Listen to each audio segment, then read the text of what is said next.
बीडच्या केजमधील सरपंच हत्या प्रकरण आणि या संदर्भात एक मोठी घडामोड।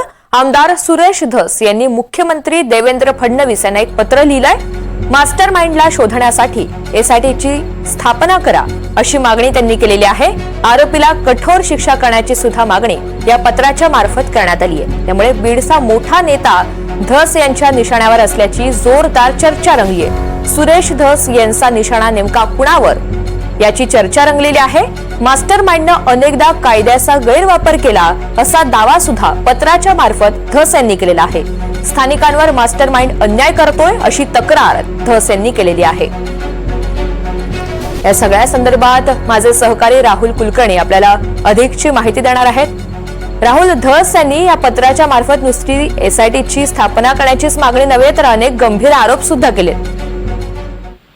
केलेत। त्याच्यामध्ये ते असं म्हणतात की पवन ऊर्जा प्रकल्पाचं काम सुरू ठेवण्यासाठी खंडणीची मागणी करून दहशत निर्माण करणाऱ्या काही गुंडाच्या टोळ्या तयार झाल्या असून त्या पवन ऊर्जा प्रकल्पाच्या अधिकाऱ्यांनी आणि कर्मचाऱ्यांना खंडणीच्यासाठी धमकी देतात, मारहाण करतात। आणि मग आपल्या पत्रामध्ये मयत सरपंच संतोष पंडितराव देशमुख यांच्याबद्दल ते किती उत्तम पद्धतीचा कारभार करत होते असं धस सुचवतात। एक लक्षात घ्या, धस हे 5 टर्मचे आमदार आहेत। भारतीय जनता पार्टीच्या तिकिटावरती आष्टी ह्या मतदारसंघातनं ते विजयी झालेले आहेत। त्यांचे आणि अजित पवार यांचे खूप चांगले संबंध आहेत, कारण पूर्वी ते राष्ट्रवादी काँग्रेसमध्ये कार्यरत होते। आपल्या आक्रमक स्वभावासाठी धस ओळखले जातात आणि धस यांनी स्वतःचं सरकार असून सुद्धा एक अशा पद्धतीनं मुख्यमंत्र्यांना पत्र लिहिलं म्हणजे त्यांना हे सूचित करायचं आहे की बीड जिल्ह्यामध्ये राजकीय हस्तक्षेपानं या सगळ्या गोष्टी सुरू आहेत। आणि हे पण विसरून चालणार नाही की मधल्या काळामध्ये या संदर्भात जेव्हा ही सगळी घटना घडली त्यानंतर वाल्मिकी कराड यांच्यावरती गुन्हा दाखल झाला, जे धनंजय मुंडे यांचे खूप जवळचे मानले जातात। आता धनंजय मुंडे हे दीर्घकाळ ह्या जिल्ह्याचे पालकमंत्री आहेत, त्याच्या आधी पंकजा मुंडे होत्या।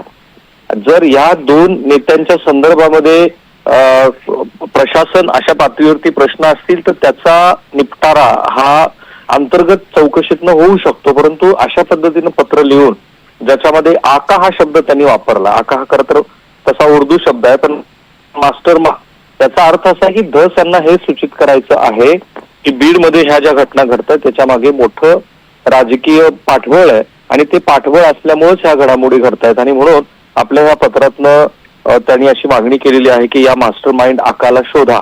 आणि लगोलग सगळ्यांचं जे लक्ष जातं ते म्हणजे ज्या वाल्मिकी कराड यांच्यावरती गुन्हा दाखल झालेला आहे त्यांच्या संदर्भात धस यांचं का काही वेळानंतर ते एनडीटीव्हीशी बोलणार आहेत, त्यानंतर अनेक गोष्टीचे खुलासे होतील। परंतु हे पत्र खूपच ह्या सगळ्या प्रकरणाच्या पार्श्वभूमीवरती सरकारच्याच एकूण कार्यक्षमतेवरती प्रश्नचिन्ह निर्माण करणारं आहे, कारण भाजपच्या आमदारांनी भाजपकडेच असलेल्या खात्यांना लक्ष करून मुख्यमंत्र्यांना हे पत्र लिहिलंय। निश्चित राहुल, धन्यवाद सविस्तर माहितीसाठी।